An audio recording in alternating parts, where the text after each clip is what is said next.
सर्वमंगल मांगल्ये शिवे सर्वार्थ साधिके शरण्य त्र्यंबके गौरी नारायणी नमोस्तुते। या देवी सर्वभूतेषु मा शक्तिरूपेण संस्थिता नमस्तस्यै नमस्तस्यै नमस्तस्यै नमो नमः। जय माता दी, जय माँ दुर्गा। प्रिय भक्तजनों, आप सभी को माघ मास की गुप्त नवरात्रि की हार्दिक शुभकामनाएं। माँ दुर्गा की कृपा आप और आपके समस्त परिवार पर सदा सर्वदा बनी रहे। प्रिय भक्तजनों, आज हम इस वीडियो में गुप्त नवरात्रि के छठे दिन माता त्रिपुर भैरवी की कथा सुनेंगे। नवरात्रि का पर्व जो कि वर्ष में 4 बार मनाया जाता है, 2 प्राकट्य नवरात्रि के रूप में और 2 गुप्त नवरात्रि के रूप में। प्राकट्य नवरात्रि जो कि चैत्र और आश्विन के महीने में शुक्ल पक्ष की प्रतिपदा तिथि से लेकर के 9वीं तिथि तक माता दुर्गा के 9 स्वरूपों का पूजन किया जाता है, और वहीं पर गुप्त नवरात्रि जो कि आषाढ़ के महीने में और माघ के महीने में शुक्ल पक्ष प्रतिपदा तिथि से लेकर के 9वीं तिथि तक 10 महाविद्याओं का पूजन किया जाता है। और जो भी भक्त सच्ची श्रद्धा के साथ, नियम और निष्ठा के साथ नवरात्रि का व्रत करते हैं और माता का पूजन करते हैं, कथा का श्रवण करते हैं, उनके सभी प्रकार के दुख और कष्ट दूर होते हैं तथा सुख और समृद्धि की प्राप्ति होती है। गुप्त नवरात्रि के छठे दिन माता त्रिपुर भैरवी का पूजन किया जाता है। माता भैरवी अपने प्राकृतिक रूप में अत्यंत भयंकर और डरावनी प्रतीत होती हैं, क्योंकि माता भैरवी अपने गले में असुरों के कटे हुए सिरों का हार या मस्तूलों की माला धारण करती हैं, जिससे रक्त की धार बह रही होती है।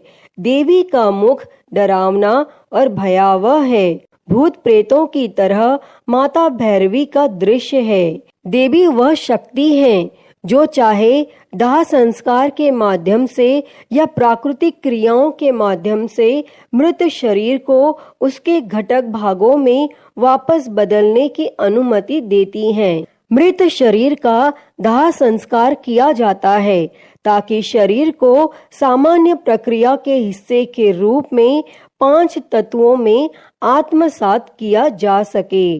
माता भैरवी की सबसे विशिष्ट विशेषता उनका शारीरिक रूप है, जिसका सूक्ष्म तत्व का तेजस की अभिव्यक्ति के साथ गहरा नाता है। वह तापस के रूप में जानी जाने वाली, परिवर्तनकारी गर्मी और तेजस के रूप में जानी जाने वाली दिव्य रोशनी दोनों का प्रतीक है।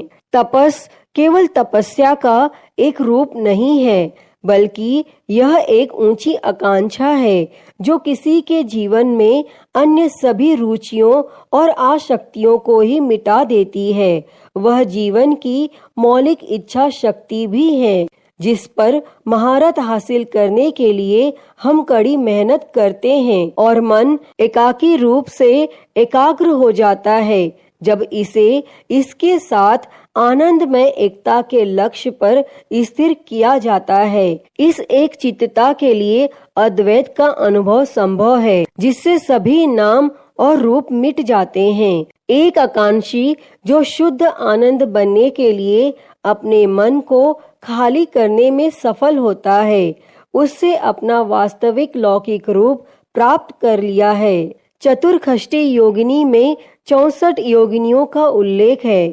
यह प्राचीन भारत में दिव्य शक्तियों के जो कि एक रहस्यमयी पंथ है। यह 64 योगिनी स्वयं को माता भैरवी की दासी मानती थी। इन योगिनियों की आदिवासी परंपराएं थी।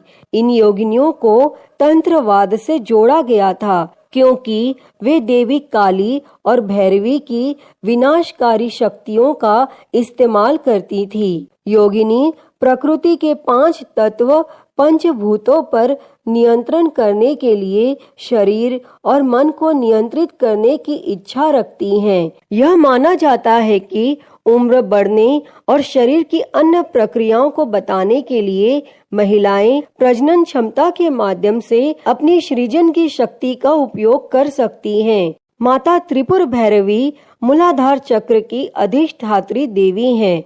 माँ भैरवी को कुंडलिनी शक्ति के आधार पर मूलाधार चक्र की अधिष्ठात्री देवी कहा गया है। मूलाधार चक्र को जागृत कर वह हमें माया से, सांसारिक भ्रम से ज्ञान की ओर ले जाती हैं।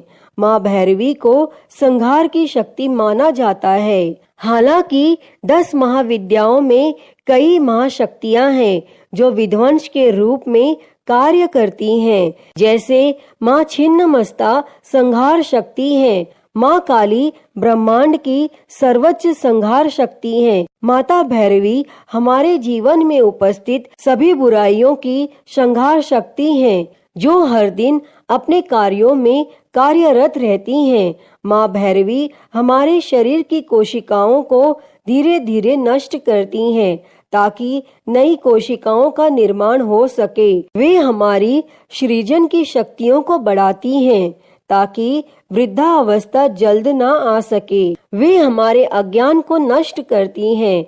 उनके विध्वंस कार्य निरंतर चलते रहते हैं। इस अर्थ में वे निरंतर परिवर्तनशीलता की एक महाशक्ति है, जो अपरिहार्य माँ भैरवी हमारे शरीर को जन्म से मृत्यु तक ले जाने वाली महाशक्ति है। तो भक्तजनों, आइए सुनते हैं माता त्रिपुर भैरवी से जुड़ी हुई एक पौराणिक कथा। तो आप सभी इस कथा को बड़े ही श्रद्धा, ध्यान पूर्वक और प्रसन्न चित्त मन से सुनिए।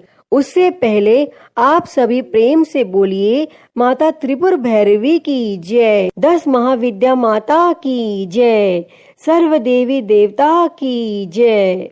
माता त्रिपुर भैरवी का संबंध महिषासुर नामक राक्षस के वध काल से है। देवी लाल वस्त्र और अपने गले में मुंडमाला पहनी है और अपने शरीर पर रक्त चंदन लगाती हैं।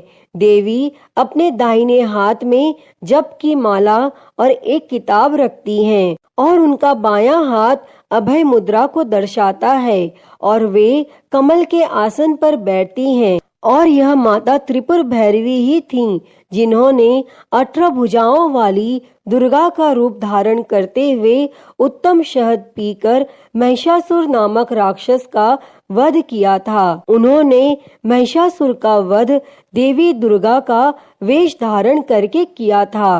साधना से संबंधित देवी काम, लोभ, क्रोध, ईर्ष्या, नशा और भ्रम को मनुष्य के स्वभाव या दिनचर्या से मुक्त करती हैं और परिश्रम से किए गए कार्य योग अभ्यास में सफलता दिलाने में मदद करती हैं। मनुष्य सभी प्रकार के विकारों या दोषों को दूर करके ही योगा अभ्यास के उत्तम स्तर पर पहुंच सकता है। कुंडलिनी शक्ति के जागरण के लिए सभी प्रकार के मानवीय दोषों या अष्टपाश का विनाश आवश्यक है और यह शक्ति माता देवी त्रिपुर भैरवी को ही प्राप्त होती है। माता त्रिपुर भैरवी को 2 अलग अलग छवियों के रूप में चित्रित किया गया है। एक में वह देवी काली के समान है, जो एक बिना सिर वाली लाश के ऊपर शमशान भूमि में बैठी हैं। देवी की 4 भुजाएं हैं, एक में तलवार रखती हैं और दूसरे में त्रिशूल, तीसरे में एक राक्षस का कटा हुआ सिर और उनकी चौथी भुजा अभय मुद्रा में है, जो भक्तों को भय न करने का आग्रह करती है और साधना बुरी आत्माओं और कमजोरियों से छुटकारा पाने के लिए की जाती है। सुंदर जीवन साथी, सफल प्रेम जीवन और विवाह के लिए भी देवी की पूजा की जाती है और देवी भैरवी की पूजा कई अन्य रूपों में भी की जाती है, जैसे कि त्रिपुरा भैरवी, चैतन्य भैरवी, सिद्ध भैरवी, भुवनेश्वर भैरवी, संपद प्रद भैरवी, कमलेश्वरी भैरवी, कालेश्वरी भैरवी, कामेश्वरी भैरवी, नित्य भैरवी, रुद्र भैरवी, भद्र भैरवी और 7 कोटि भैरवी। और त्रिपुरा भैरवी तांत्रिक क्रियाओं की देवी हैं। वह भगवान की अभिव्यक्ति के भयानक रूप का प्रतिनिधित्व करती हैं। वह 10 महाविद्याओं में से एक हैं और शक्ति के इस रूप की पूजा करने वाले भक्तों को भगवान शिव की महाविद्या रिद्धि सिद्धि प्रदान करती हैं। अतः हे माँ त्रिपुर भैरवी, इस कथा को कहते, सुनते और हुंकारा भरते सभी पर अपनी कृपा बनाए रखना, सभी के जीवन के दुखों को दूर करना और सभी के जीवन में सुख समृद्धि देना।